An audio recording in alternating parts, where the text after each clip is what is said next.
Imagina caminar por las calles de la antigua Roma. El mármol brilla bajo el sol, los templos se alzan majestuosos y las estatuas de los dioses parecen vigilarlo todo. Pero detrás de esa perfección de piedra, late un corazón mucho más oscuro. Un sistema tan poderoso como el ejército, tan rentable como la guerra y tan antiguo como la humanidad misma. Esta es la historia del negocio más antiguo del mundo.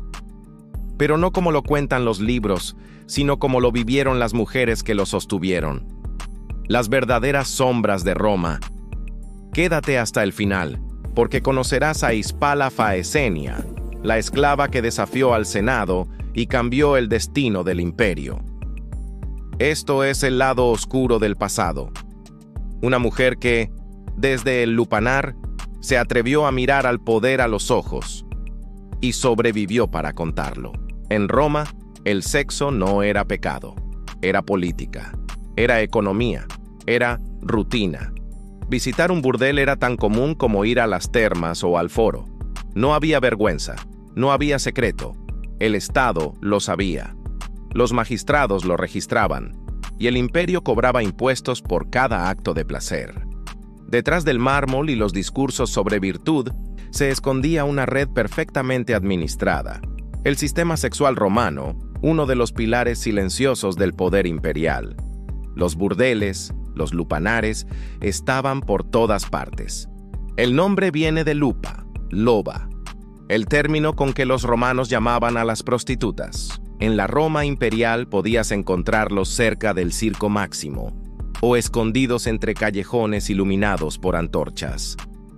Algunos eran verdaderos templos del deseo. Paredes cubiertas con frescos eróticos, música de flautas, risas y jadeos. Allí acudían los senadores, los generales, los hombres que escribían la historia, buscando olvidar su propia moral.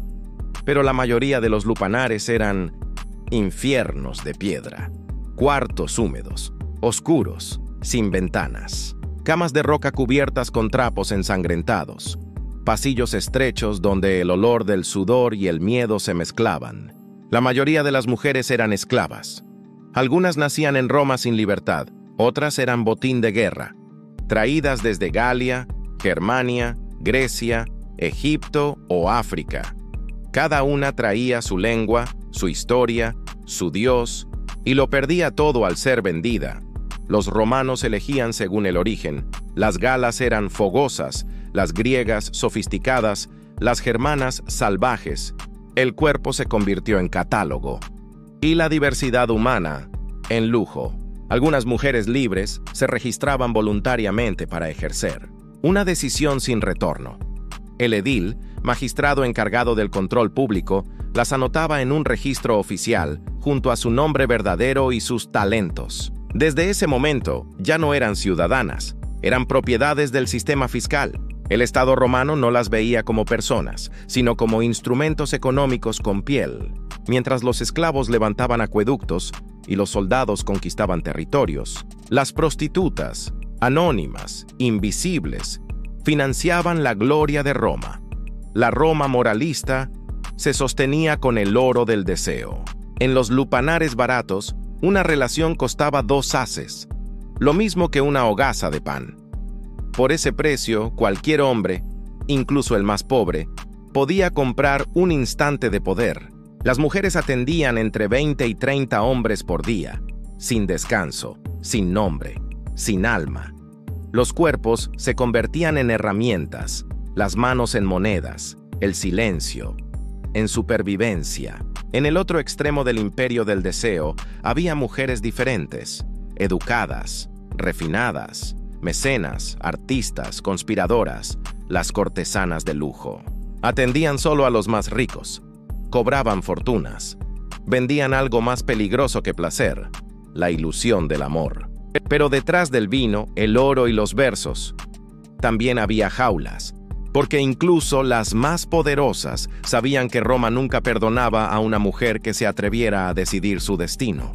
Y entre todas las sombras surge un nombre: Hispala Faesenia, una esclava, una prostituta más, hasta que el destino la arrastró al centro del escándalo más temido de la República Romana. Las bacanales.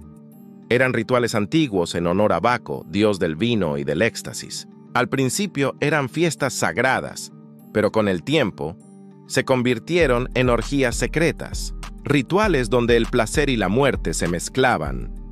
El Senado temía que estas reuniones fueran más que libertinaje. Sospechaban conspiraciones políticas, sacrificios humanos, rebeldes ocultos tras máscaras y cálices de vino. Y entonces, Hispala habló. Ella conocía los nombres, los rostros, los secretos. Había sido testigo y decidió testificar ante el Senado. Su declaración fue un terremoto. Desató una purga brutal, ejecuciones, exilios, desapariciones. Roma tembló. Pero lo más increíble fue lo que vino después. El Senado la recompensó. Hispala recibió dinero, protección y, lo impensable, los derechos plenos de una ciudadana libre, la única prostituta en la historia de Roma que fue reconocida públicamente por el Estado. Con el cristianismo, la hipocresía cambió de rostro. Los lupanares se volvieron ilegales pero no desaparecieron. El placer dejó de ser negocio, para convertirse en pecado. El cuerpo, antes público, se volvió vergüenza privada. Pero el sistema no murió, solo mutó.